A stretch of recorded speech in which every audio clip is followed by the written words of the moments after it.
Je vous coupe, Franck Maté. Merci d'avoir été avec nous. Priorité au direct. Emmanuel Macron, direct de Bruxelles, du sommet européen qui s'achève à l'instant. Prise de parole qu'on suit en direct sur BFM. Ce jour a d'abord été l'occasion d'un point avec le président Zelensky et ensuite à 27 sur la situation en Ukraine.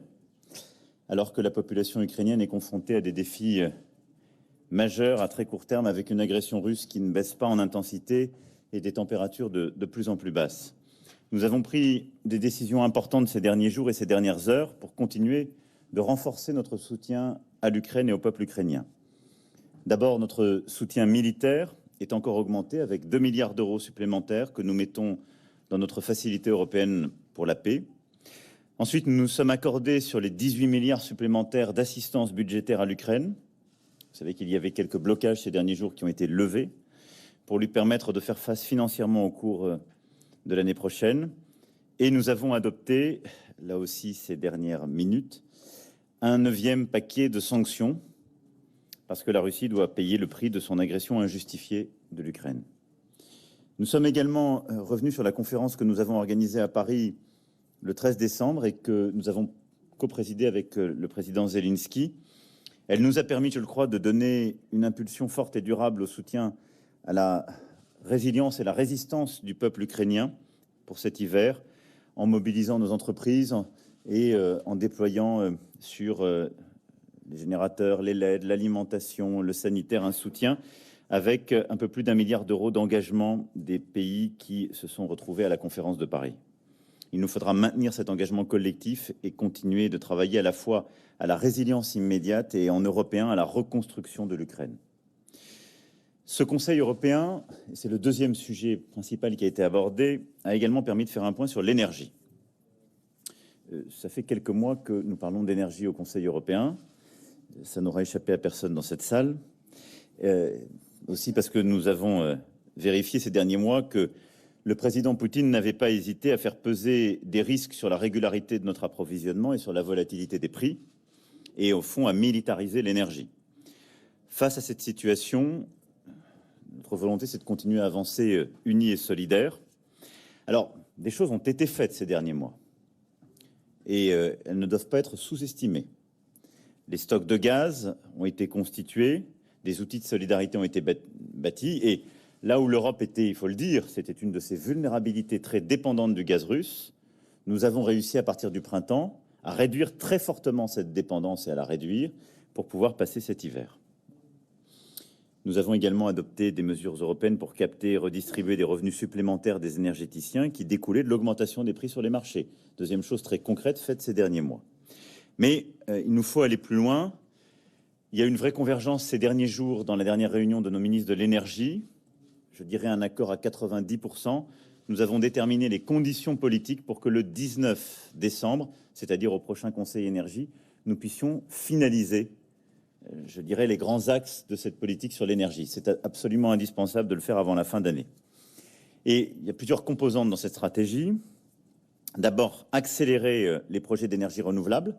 Et donc, il y a, si je puis dire, un paquet européen qui va être pris par nos ministres, qui correspond d'ailleurs au type d'effort que nous faisons aussi au niveau national. Il y a en ce moment même une loi qui chemine, comme vous le savez, au Parlement en France.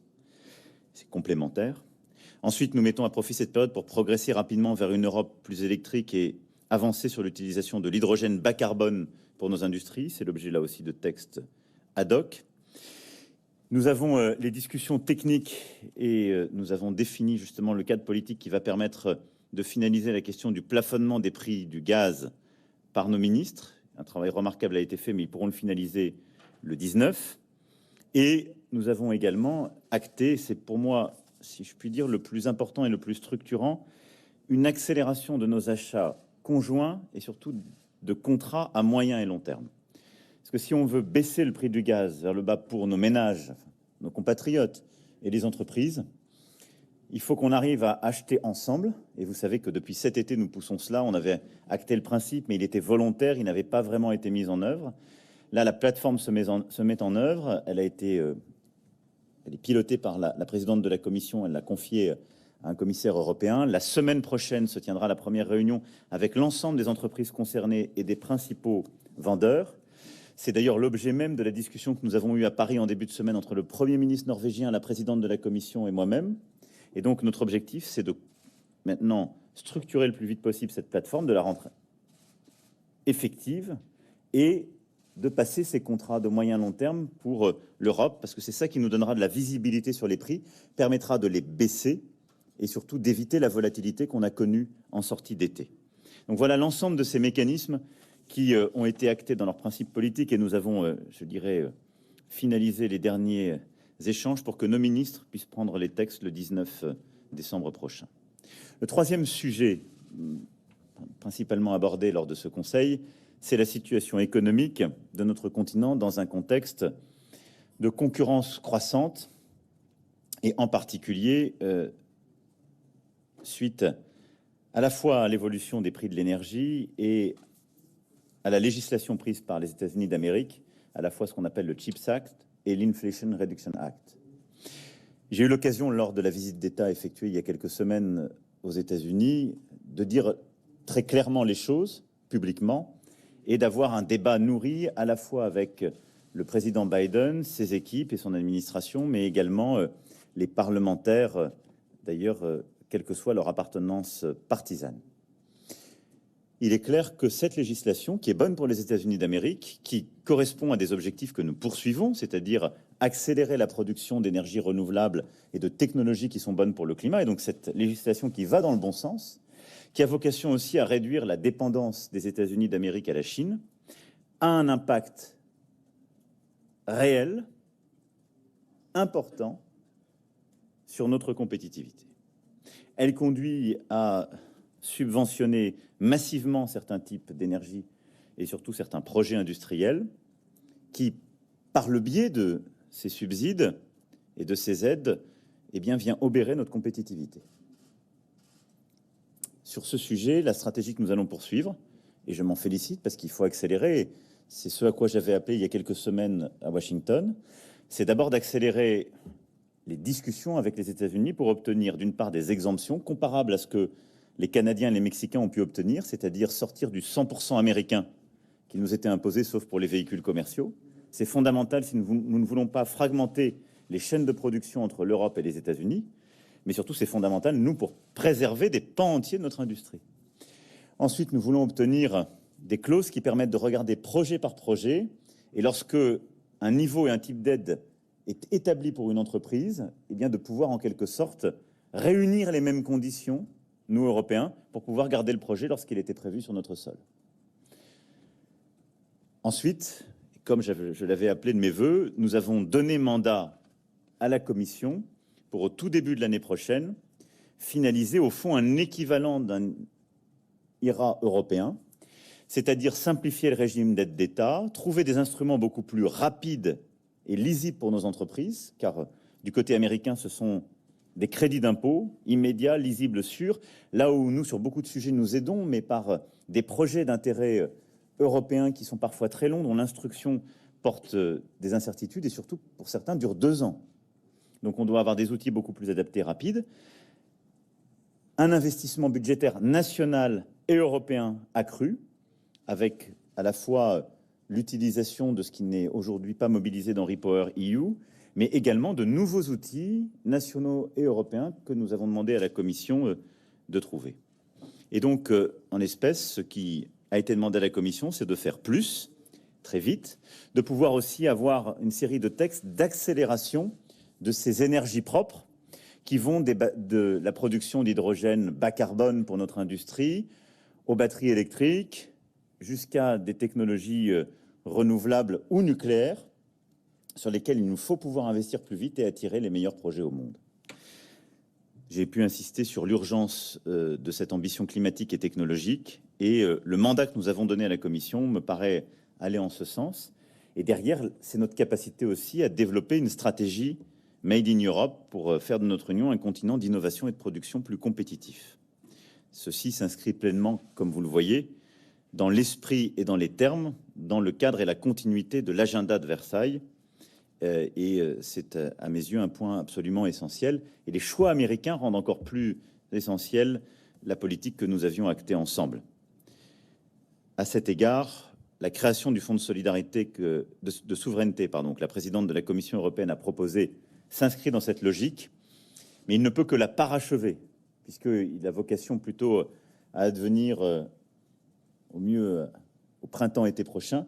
Mais il nous faut des décisions très rapides dès le premier trimestre qui vont dans le sens de ce que je viens d'évoquer.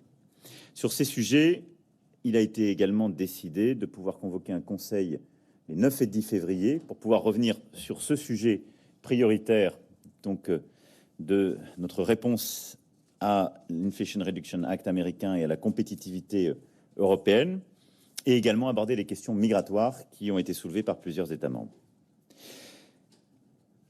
Plusieurs autres sujets ont ensuite été évoqués, je vais y aller beaucoup plus vite. Les relations entre notre Europe et son voisinage sud, qui ont occupé nos débats lors de ce Conseil. Cette coopération est déjà forte et nourrie, et je me réjouis à cet égard que nous ayons prévu, lors de la présidence espagnole du Conseil de l'Union européenne, un sommet pour pouvoir justement aller plus loin et surtout déployer le plan décidé en 2021. Nous avons eu un échange utile sur la défense européenne, et conformément aux objectifs là aussi que nous avions fixés à Versailles en mars dernier, nous avons acté un renforcement de la base industrielle et technologique de la défense européenne pour garantir davantage de capacités européennes de production. Et puis, je suis heureux aussi que sur plusieurs chantiers, aujourd'hui et cette semaine, nous ayons eu des avancées tangibles, parce que ce sont des chantiers sur lesquels la présidence française s'était engagée. En effet, nous avons aujourd'hui obtenu, et là aussi ces dernières minutes, ça fait partie de l'accord groupé que nous avons fait accoucher dans ces dernières heures, l'imposition des entreprises à un niveau minimal de 15% est maintenant acté, et le pilier 2 de cet ensemble sur lequel il y avait un blocage est maintenant aussi acté.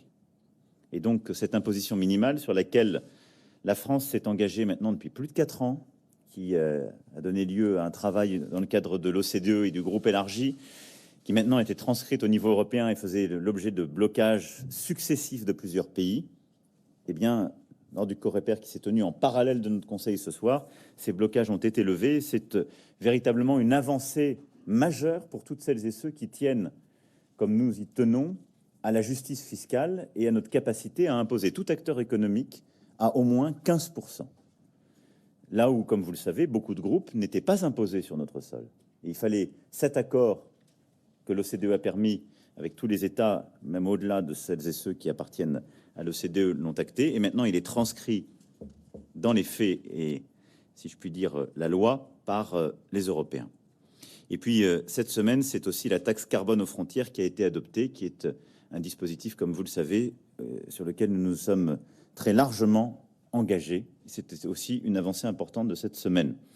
Voilà les principaux sujets abordés. Je voulais profiter de ce soir à la fois pour remercier de leur action et de leur compagnonnage le Taoiseach irlandais et le président chypriote qui vivaient ce soir à nos côtés leur dernier conseil, leur dire à la fois mon amitié, mais aussi le plaisir que nous avons eu à coopérer avec eux et leurs équipes. Remercier également Peter Fiala et l'ensemble des équipes de la présidence tchèque du Conseil de l'Union européenne qui ont fait un travail remarquable ces 6 derniers mois, et souhaiter à la présidence suédoise qui va prendre le relais dans quelques jours tout le succès requis, et j'aurai l'occasion dans les premiers jours de janvier de pouvoir accueillir le Premier ministre suédois à Paris pour pouvoir faire le point complet sur tous ces chantiers. Je vais maintenant répondre à vos questions. Bonsoir, Monsieur le Président. Est-ce que vous m'entendez? Moi, je vous entends. Bon, très bien. Annelies Baum de Bloomberg. 2 petites questions sur l'IRA et sur la réponse européenne à l'IRA. L'Union européenne a déjà beaucoup de dispositifs, vous les connaissez. Qu'est-ce que vous répondez à ceux qui disent qu'une réponse européenne pourrait mener à la course au moins 10 ans fiscal et au mieux 10 ans au niveau des subventions? Et une deuxième question sur les propositions qui circulent en ce moment à Berlin. On parle beaucoup de la négociation d'un genre d'accord de libre-échange avec les États-Unis pour remédier aux problèmes et aux difficultés posées par l'IRA. C'est une notion très controversée en France. On a eu beaucoup de débats très tendus sur le TAFTA, TTIP, ou qu'on l'appelle comme on le souhaite. Qu'est-ce que vous en pensez, vous, de cette idée d'un accord de libre-échange avec les US ou d'un petit accord de libre-échange avec les US? Je vais vous dire des choses très simplement. Moi, je crois dans les règles du jeu saines quand il y a une compétition juste avec des règles acceptées par tous et toutes. C'est celle que notre multilatéralisme a justement bâtie entre l'OCDE, l'Organisation mondiale du commerce et autres. Il est à peu près sûr que l'IRA n'est pas compatible avec l'Organisation mondiale du commerce et ses règles. Si demain nous mettions ce sujet sur la table et regardions celui-ci. On ne va pas avec des amis et des alliés en pleine période de guerre ouvrir ce sujet. Mais la réalité, on peut décider d'être les derniers à appliquer des règles que les deux principales puissances économiques n'appliquent plus. Mais je pense que ce n'est pas une bonne idée, moi. Moi, je veux défendre les emplois et l'industrie en Europe. Je constate que la Chine est un pays qui détient les entreprises, les sursubventionne, et que nous laissons ces entreprises parfois venir nous concurrencer alors que nous appliquons des règles que les autres n'appliquent pas. Et je vois aujourd'hui que sur ces sujets que nous évoquons, le choix qui a été fait, et je le respecte totalement, il est pour défendre l'emploi et les projets sur le sol américain, par les Américains, a été de faire des subventions très importantes.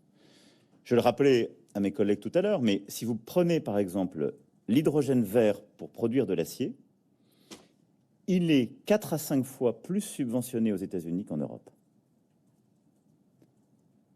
Donc quelqu'un qui regarde juste les subventions et le marché ne fait plus un projet en Europe. Et nous avons envie de produire notre acier. Parce que comment parler d'autonomie stratégique ou même d'autonomie si nous ne pouvons plus produire d'acier qui correspond à nos ambitions climatiques sur notre sol? Donc, il est impérieux de faire revenir tout le monde au respect des règles du commerce international qui consistent à en effet ne pas sursubventionner. Qu'est-ce que c'est les règles du commerce? C'est je ne vais pas subventionner quelque chose que vous ne subventionnez pas et je ne vais pas mettre des tarifs là où vous n'en mettez pas. Et c'est la désescalade des instruments qui biaisent en quelque sorte la libre circulation des biens. Quand vous avez les deux grandes puissances qui sursubventionnent certains secteurs, vous pouvez décider que vous allez rien faire. Alors peut-être que vous respecterez les règles et, si je puis dire, la pureté de la doctrine. Mais si vous êtes les seuls à respecter, il ne reste plus grand-chose à la fin. Donc moi, je veux me battre pour celles et ceux qui y travaillent, pour l'innovation dans notre continent, pour sa compétitivité. Donc nous devons bouger. Et nous pouvons bouger de deux manières, comme je le disais, en négociant avec les États-Unis d'Amérique des exemptions. Et nous avons eu de très bonnes discussions avec le président Biden, ses équipes quand j'y suis allé, et avec les parlementaires, et je les en remercie. On a eu une vraie discussion de fond et une discussion sincère. Et je vais dire ici les choses très clairement. J'ai pu mesurer qu'à aucun moment l'intention de l'administration américaine n'était d'attaquer l'Europe. C'était de défendre ses intérêts et c'était de réduire les dépendances à l'égard de la Chine. Et je l'ai mesuré chez les parlementaires comme chez le président lui-même personnellement. Et donc, ce qu'il m'a dit, il l'a d'ailleurs dit en conférence de presse, moi je veux, il a dit, je ne vais pas m'excuser, c'est pas ce que je lui ai demandé, je veux une Amérique forte et des emplois forts, mais je ne veux pas et en aucun cas abîmer l'industrie européenne. Je ne demande pas davantage. Si on ne veut pas abîmer l'industrie européenne, il faut nous donner les exemptions comme le Canada et le Mexique et la possibilité d'avoir ces clauses qui permettent au cas par cas de compenser. Et puis nous, Européens, nous devons, sur les segments clés, si nous voulons garder nos projets, garder nos industries, faire autant. C'est un effort qui est en environ de 2 points de PIB, l'effort macroéconomique américain, avec des mécanismes beaucoup plus simples. Il faut faire les mathématiques et regarder les techniques. Et je vous le dis très simplement, quand vous dépensez beaucoup moins sur certains secteurs et que vous financez des projets à horizon de 2 ans, vous n'êtes pas compétitif quand quelqu'un vous donne un crédit d'impôt immédiat.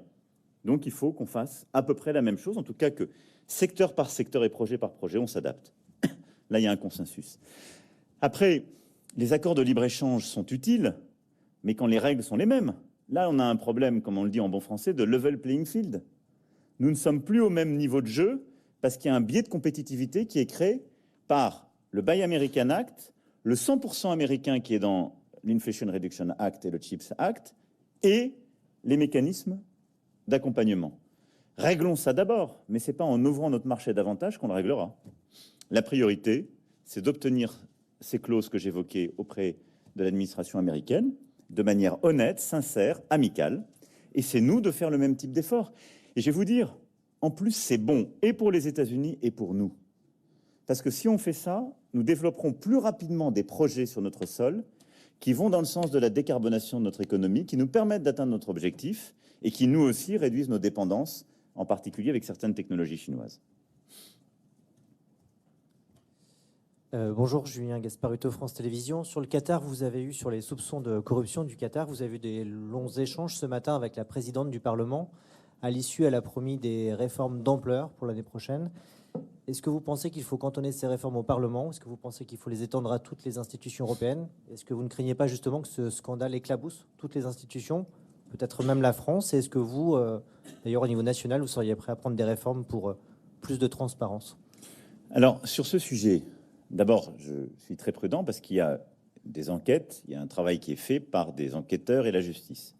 Et donc, je pense qu'il ne faut commenter que les faits une fois qu'ils sont établis et que, quand une procédure est lancée, qu'ils sont jugés. Sinon, on fait du commentaire et on tape à côté. Ensuite, il y a une institution qui aujourd'hui est impactée, en tout cas mise en cause, c'est le Parlement européen, et je veux saluer le sérieux avec lequel la présidente a pris ce sujet dès le début, l'extrême gravité et la détermination qu'elle a montrée. Ensuite, sur ce sujet, je veux dire que le parti Renew au niveau européen et En Marche à l'époque, en 2019, a fait campagne aux européennes de 2019 sur justement la création d'un équivalent européen de la Haute Autorité de Transparence de la Vie Publique.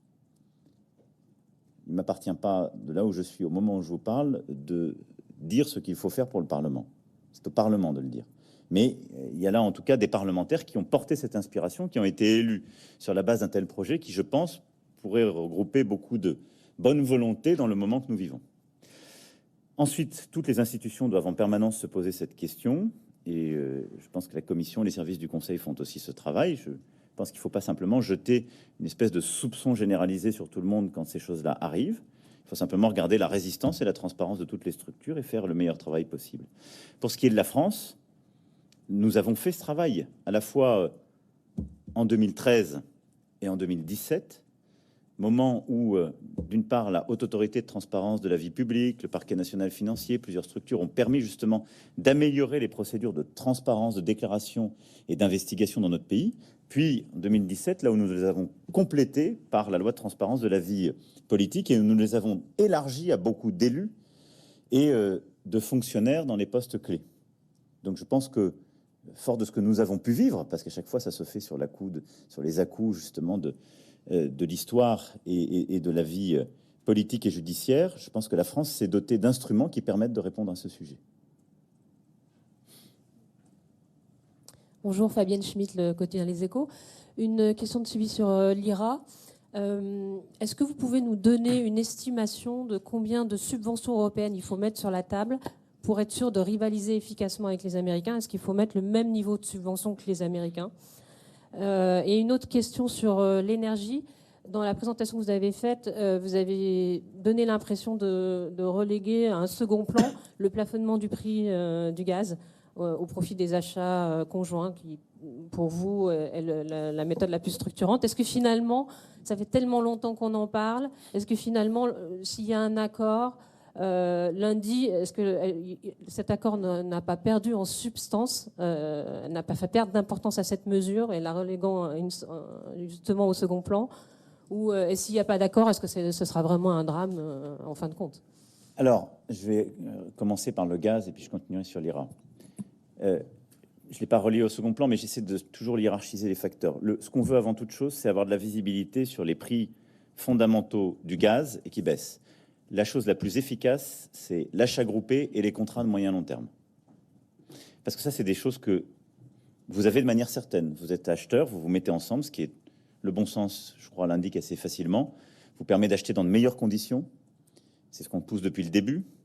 Et si vous achetez sur un peu plus long terme, ce que tous les Européens avaient abandonné, parce qu'on était sur le dogme un peu de l'achat de très court terme et d'une logique de marché permanent, c'est le dogme de ces 15-20 dernières années. Si on achète à moyen long terme dans la période qu'on vit, on a des meilleures conditions. Donc ça, c'est ce qui vous permet à coup sûr de baisser vos prix réels. Il y a ensuite un deuxième objectif, tel que je l'expliquais lors du dernier conseil quand on avait commencé à discuter de ces mécanismes, à continuer, c'est de réduire la volatilité, ce qui est un deuxième problème. Indépendamment du prix fondamental, qu'est-ce qui s'est passé cet été-automne? Vous avez eu en plus de la volatilité et des pratiques spéculatives. Ça, c'est le but des mécanismes. C'est là où c'est en rang 2, parce que si vous arrivez avec votre premier objectif, que vous maximisez vos achats communs, vos contrats de moyen long terme, vous baissez les prix fondamentaux et il y a assez peu de volatilité. Parce que le marché ne joue pas avec vous, puisque vous avez créé de la certitude. On l'a d'ailleurs tous testé. Quand on a pu montrer qu'on avait réussi à stocker et remplir nos stocks à plus de 90%, la volatilité a beaucoup baissé sur le marché. Mais il nous faut prévoir parce que ça peut revenir. Et moi, je fais partie des gens très prudents. Je ne pense pas qu'on a passé le plus dur. Je pense que l'hiver qui vient, il faut le préparer avec beaucoup de sérieux, se doter de tous les instruments, parce que c'est un défi encore plus grand que celui que nous sommes en train de vivre. Parce que n'oublions jamais que jusqu'au printemps de cette année, nous avons eu du gaz russe. Là, il nous faut préparer une année 2023 avec une hypothèse de départ qui est zéro gaz russe. Donc, si on fait ça, en plus de ces contrats, c'est utile d'avoir des mécanismes pour réduire la volatilité, parce qu'à un moment donné, il peut y avoir une période de stress où les emballements des acheteurs vont nourrir la montée du marché et des prix.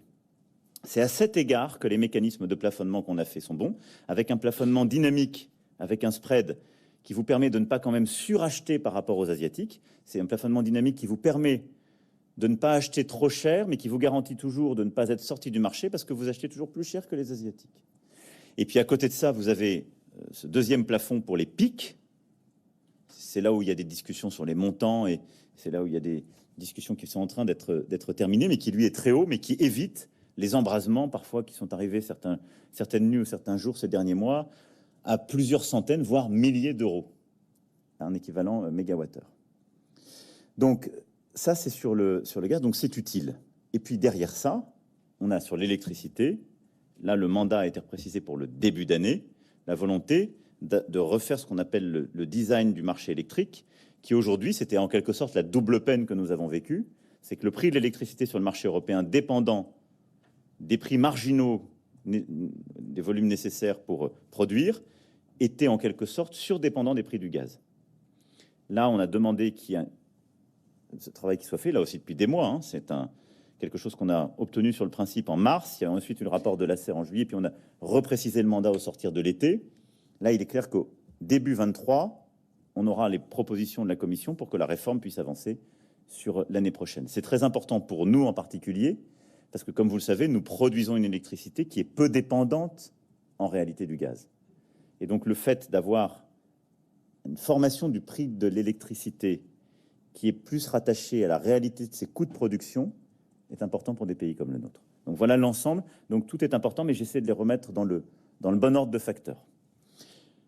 Ensuite, sur l'IRA, je disais c'est à peu près 2 points de PIB, donc il faut nous faire un effort comparable. Alors, il y a déjà des instruments qu'on a mis sur la table, mais il faut faire 2 choses. Il faut les compléter et il faut les simplifier, les rendre plus efficaces et rapides. Et pour moi, les 2 sujets sont aussi importants. Et il faut simplifier réglementairement aussi la capacité d'avancer sur ces projets. À cet égard, dans le paquet énergie que nous avons là, ce qu'on fait sur le raccordement et la production d'énergie renouvelable va dans le très bon sens. Mais il faut qu'on ait en quelque sorte un Clean Energy Acceleration Act, si je puis dire, qui permette d'aller beaucoup plus vite sur ces sujets. Sur ce volet, il y aura une partie qui sera nationale. Et alors, parce que vous avez tout de suite parlé de subventions, il y aura peut-être certains projets sur lesquels il faut des subventions. C'est d'ailleurs pas simplement l'esprit, mais la mécanique qui va avec REPowerEU. On a aujourd'hui à peu près 20 milliards d'euros qui ne sont pas mobilisés, qu'on peut mobiliser sur ce sujet, et qui sont là des subventions. Mais à côté de ça, l'essentiel de ce dont on aura besoin au niveau européen seront plutôt des mécanismes de garantie qui permettront aux États de faire ce travail. Ce qu'il faut éviter, c'est qu'on ne laisse pas les États mettre en œuvre ces mécanismes au niveau strictement national. Parce que le risque ensuite, c'est qu'il y ait une fragmentation financière de notre Europe, parce que la capacité de financement de ces projets n'est pas la même entre les États membres. Et donc c'est là où il faudra trouver des mécanismes un peu du type de ceux qu'on a eu au début de la crise Covid, qu'on a appelé SURE, vous vous souvenez, pour le chômage partiel, qui était exactement cet esprit-là. On disait les États font un système de chômage partiel, c'est national, mais pour éviter qu'il y ait une explosion des coûts et qu'en quelque sorte cet argent qu'ils vont chercher sur les marchés pour financer ces mécanismes n'ait des spreads qui soient inexpliqués, on a une forme de garantie européenne qui permet d'avoir en quelque sorte des mêmes conditions. Donc la magnitude de tous ces dispositifs, il faudra qu'elle soit la même. Il y aura une part nationale, une part européenne, et dans la part européenne, il y aura des subventions, mais il y aura aussi beaucoup de parts de garantie pour pour éviter la fragmentation financière.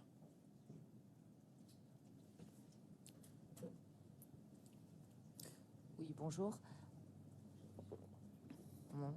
Donc sur l'énergie d'abord, j'ai deux questions parce que je repensais à ce que vous disiez à Prague justement. À Prague, vous nous disiez le mécanisme ibérique c'est fait, les Français, les entreprises, les ménages vont voir leurs factures baisser, etc. On n'a rien vu de tout ça et on ne va pas le voir en fait. Je crois que je n'ai jamais dit c'est fait. Hein. Ah, je vous assure, je relisais mes notes là, il y a 2 jours et je me disais, mais en fait c'est dingue. Mais là, Ça m'étonne de vous de retrouver un tel optimisme dans mes propos. Généralement, vous êtes plutôt dans l'autre forme, mais non. vous étiez très, très Mais optimiste. j'ai dit, on se bat pour et on va continuer. Non, parce que là, je vous entends, vous parlez d'une réforme de marché d'électricité qui était déjà sur les rails. Hein, enfin, on en parlait déjà, elle n'est pas sur les rails, mais ça sera pour 2023. Tout ça, bon, on verra. En attendant, à court terme, je veux dire, même si on a ce plafond sur le prix du gaz, qui sera de toute façon à un niveau plus élevé que le prix actuel, bien plus élevé, qu'est-ce qui, aujourd'hui, va faire réduire le prix de la facture d'électricité dans l'immédiat? Dans l'immédiat, je ne parle pas l'hiver prochain, quand on aura des achats communs, ce que vous venez d'énumérer. Je parle vraiment à court terme, ce qui est notre sujet de maintenant, pour les entreprises et pour les ménages. Première question. Deuxième question sur l'IRA. Vous avez dit plusieurs choses. Vous avez dit, Madame von der Leyen propose un fonds de souveraineté, etc. Mais je veux dire, aujourd'hui, on ne sait absolument pas ce que c'est que ce fonds de souveraineté. On a mis un mot, il n'y a rien derrière. Tout le monde voit des choses différentes, comme sur le price cap, tout le monde voit des choses différentes derrière ce concept. Vous avez dit, on va mettre des subventions aussi fortes sur les produits qui sont subventionnés aux États-Unis. Ça, c'est un mécanisme OMC. C'est un mécanisme, ça sera quoi au niveau de l'Europe, au niveau de chaque pays? Je veux dire, tous les pays n'ont pas les moyens de faire ça. Enfin, j'aimerais que vous m'expliquiez un peu plus de quoi vous parlez, en fait. Et là, maintenant, vous parlez de Schur. Schur, c'était des prêts. Donc, j'imagine qu'on est sur une optique. Donc, c'était pas des subventions, hein, c'était des prêts aux États pour les aider à financer leur régime de chômage partiel. Donc là, dans ce que vous dites, si je comprends bien, vous n'évoquez pas de subventions en bonne et due forme aux pays européens financés par des fonds européens. Alors, je vais essayer de clarifier tout ça. Ce sont des sujets techniques, mais on peut les clarifier.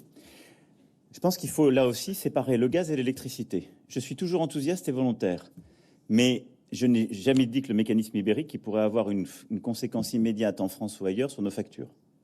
Jamais. J'ai dit que c'était un pont qui nous permettrait d'aller vers la réforme du marché de l'électricité. Et c'est toujours dans cet esprit-là que nous travaillons. Mais la priorité, puisque l'augmentation de notre électricité, elle est induite par l'augmentation des prix du gaz. Donc, je vous ai toujours dit, la priorité, c'est se battre pour baisser les prix du gaz. Les mécanismes que je viens de réexpliquer à votre confrère ne sont pas des mécanismes qui ont vocation à faire baisser le prix d'achat du gaz moyen, mais à éviter la volatilité. Donc, à très court terme, au moment où je vous parle, c'était vrai à Prague et je l'ai déjà dit à Prague et je vous le redis là, le moyen le plus immédiat, et ce que nous faisons nous depuis octobre 21, c'est des mécanismes de protection de bouclier où l'État prend une partie de la charge. Le deuxième chose, la plus efficace, c'est d'acheter sur le marché moins cher. Ça paraît être complètement évident, c'est ça qu'il faut recréer. Et pour ça, le moyen le plus sûr, c'est achat commun, contrat long terme. C'est le moyen le plus sûr. Et à Prague, ce que je vous disais, c'est qu'on y croit, on avance, mais on n'avait pas d'accord, parce qu'on était resté en juillet, quelque chose de volontaire. Là, la pression s'exerçant, de plus en plus d'États membres sont en train d'y venir, et donc, de facto, on est en train d'avoir l'accord, enfin, on a obtenu l'accord des grands acheteurs de gaz, et ils seront autour de la table, ici même à Bruxelles, la semaine prochaine, autour du commissaire Šefčovič, pour faire justement ce travail avec tous les grands industriels. Et donc, l'Allemagne, l'Italie, la France, les Pays-Bas, la Belgique, on s'est tous engagés de manière volontaire dans cette structuration. Donc, c'est le changement des dernières semaines, c'est premièrement ça. Et puis, c'est la structuration d'un dialogue stratégique avec les États-Unis, la Norvège, le Qatar, pour dire, nous, on va s'organiser comme ça, et essayer de faire de l'achat groupé, et repartir sur des contrats moyen-long terme. Et ça aussi, ça a été une discussion de ces derniers mois, parce que ça n'était ni l'usage ni la doctrine. Donc ça, c'est la base. Et donc pour nos compatriotes, nos entreprises comme nos ménages, c'est ça la meilleure des réponses. La plus sûre, parce que c'est celle qui, par ailleurs, fait qu'on achète plus bas sur le marché et qu'on ne compense pas les imperfections du marché par de l'argent public. Ensuite, le deuxième paquet, ce que j'évoquais, c'est d'éviter la volatilité. Je ne reviens pas sur mon explication sur les différents plafonds, mais ça, c'est de rang 2. parce que si ça ne marchait pas bien et qu'il y avait à nouveau de la volatilité, c'est un mécanisme pour la casser. Et ensuite, nos compatriotes ne verront pas avant 2023. Donc, notre objectif, c'est que grâce à ça, à tout ce qu'on fait et aussi au message qu'on envoie sur le marché, on arrive à faire baisser les prix du gaz. Et si les choses vont normalement, il peut y avoir encore là, ça peut brasser, si je puis dire, dans les prochains jours, mais l'objectif, c'est qu'à partir de 23, on tire les prix du gaz vers des niveaux qui sont beaucoup plus raisonnables. Ce ne seront pas ceux d'avant-crise, ce n'est pas possible, compte tenu de la restriction de production mondiale, mais ils vont baisser. Si les prix du gaz baissent et qu'on arrive à faire ça, il n'y aura plus de volatilité, donc le plafond n'aura même pas besoin de l'utiliser, et à ce moment-là, les prix de l'électricité sont tirés vers le bas. C'est pour ça que c'est en cas d'échec de cette politique qu'on aura besoin peut-être d'un mécanisme ibérique, et on continue de le préparer au cas où, pour éviter que notre électricité soit à nouveau embarquée vers le haut, et avant qu'on ait une vraie réforme du marché électrique, parce que le jour où on a fait une réforme du prix de l'électricité en Europe, nous n'avons plus besoin du marché, de la réforme ibérique. C'est ce que j'essayais d'expliquer à Prague. Donc voilà les étapes et en fait les choses. Il faut essayer de rétablir. Voilà. Donc à très court terme, c'est nous qui continuons à financer dans tous les États. Étape 2, c'est faire baisser les prix en vrai sur le marché grâce à achats groupés et contrats de long terme. Étape 3, complémentaire volatilité. Et puis derrière sur l'électricité, c'est essayer de tirer les profits d'une baisse du prix du gaz, mais surtout d'avoir cette réforme. Sur ensuite l'IRA et la question, le fonds de souveraineté, je pense que c'est une bonne idée, ça s'inscrit dans l'agenda de Versailles. Vous avez tout à fait raison de dire qu'aujourd'hui, il n'y a pas eu une discussion stratégique pour savoir ce qu'on mettait dedans, c'est à la Commission de le préciser. C'est pour ça que moi-même, dans ma présentation, même si elle est une fois encore enthousiaste, je vous ai dit, et je vous demande d'en prendre note pour qu'on puisse poursuivre la discussion dans quelques mois, que c'est plutôt quelque chose qui viendra au printemps-été, que à mes yeux, ça n'est pas dans le paquet d'urgence. Et donc que ça vient en plus, c'est formidable, mais que ça ne sera pas l'IRA européen. L'IRA européen, ça va être l'amélioration de la simplification de notre structure d'aide d'État, des moyens mis au niveau national et européen, ce Clean Energy Acceleration Act et une série de réformes très concrètes. Bon. Après, quand vous me dites subvention ou prêt, ça dépend de qui on parle et à qui on les fait. Quand un État va faire, par exemple, on prend le mécanisme SURE, l'État français a subventionné des entreprises pour payer leur chômage partiel. Il les a payés. Ça a été des mécanismes d'aide. Mais ensuite, l'Europe n'a pas donné une subvention à l'État pour le faire, elle lui a prêté. Donc l'entreprise a bien eu une subvention. C'est l'État français qui l'a financé. Non, mais si. Pardon, je me permets d'être précis parce que votre question induisait une confusion. Il y a un prêt qui est fait à un État, mais l'entreprise a bien une subvention. Nous, ce qu'il faut faire d'abord pour être compétitif, c'est qu'on donne bien à une entreprise qui a une subvention d'un côté, une subvention et pas un prêt. Donc, les entreprises, elles doivent bien avoir des subventions de la même manière que ce qu'elles ont aux États-Unis dans la même magnitude. Ensuite, si vous voulez éviter la fragmentation du marché européen, tous les États vont financer ces subventions en allant chercher de l'argent sur les marchés. Tous les États. Puisque tous les États ont une dette d'ores et déjà. Personne n'a d'argent caché. Donc tous les États, l'Allemagne, la France, l'Italie, la Grèce, la Pologne, tout le monde, on va aller chercher de l'argent pour faire ces subventions. La fragmentation du marché européen, elle existe si vous laissez chaque État avec sa signature financer sur sa propre signature 100% de cette subvention. Parce que là, vous allez avoir des spreads qui vont s'installer et puis le marché va dire lui a une signature qui est forte et puis il a de l'espace budgétaire, il peut aller chercher beaucoup d'argent et il va le lever à un prix de 100. Celui-ci a moins de levier, il pourra en lever moins et il va aller le lever à un prix qui sera supérieur. On doit mettre donc deux mécanismes en place. L'un qui viendra compenser les effets de volume qu'un État peut soulever par rapport à l'autre, et l'autre d'éviter la distorsion sur les signatures. Et c'est là où ça peut être un mécanisme de garantie, qui fait qu'en quelque sorte, je donne la signature commune pour éviter que vous payiez beaucoup plus cher cet argent. Voilà comment on va faire. Si on laissait chaque État tout seul, c'est pour ça que dans la conclusion, vous avez National and EU Tools. On ne laisse pas chaque État à lui seul. Sinon, là, vous aurez de la fragmentation, c'est sûr. Je prends une dernière question, peut-être. Monsieur le Président, Bénédicte Tassara, RTL, à propos du 9e paquet de sanctions contre la Russie qui vient d'être adopté, jusqu'où faut-il aller? En faut-il encore un 10e pour affaiblir Moscou? quand on voit encore comment Kherson a été pilonné aujourd'hui, est-ce que ces mesures, et on vous pose encore la question, sont efficaces? Et puis vous allez parler prochainement donc à Vladimir Poutine. Qu'avez-vous encore à lui dire? Alors, je pense que ces sanctions sont efficaces.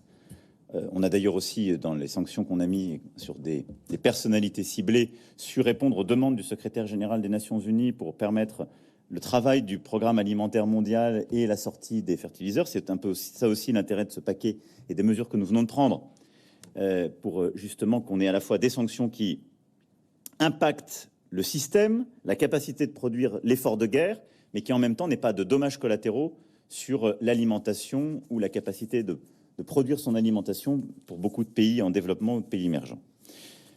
Ces sanctions, on sait qu'elles sont efficaces. Elles sont en train de produire leurs effets progressivement, y compris sur la capacité à produire, à régénérer l'armement du côté russe. On le voit dans les logiques de dépendance qui sont en train de s'installer à l'égard d'autres États membres, et donc il faut les tenir tant qu'il y a cette guerre. Est-ce qu'elles suffisent à elles seules? Non, et nous le savons. C'est pour ça qu'il faut toujours avoir beaucoup de lucidité et d'humilité, et qu'elles doivent être complétées par le soutien économique, humanitaire et militaire à l'Ukraine, qui est décisif de son côté. Sur les discussions que nous avons à avoir avec la Russie, c'est pour moi le sujet aujourd'hui le plus urgent, c'est deux choses. La première, c'est de continuer à appeler à une trêve des bombardements et des attaques par drone. Il y a eu beaucoup d'appels à la trêve au cessez-le-feu, mais avec beaucoup d'ambiguïté, parce que quand on appelle à la trêve ou au cessez-le-feu, vous demandez aussi aux Ukrainiens d'arrêter leur contre-offensive et de libérer leur territoire. Ce qu'on a réussi à affiner, ça a été pour moi un des points importants de la discussion que j'ai eue il y a 2 jours avec le Premier ministre du Cambodge à Paris, c'est que nous avons ensemble, et lui en tant que président de l'ASEAN, appelé à demander la cessation des bombardements et des attaques de drones de la Russie.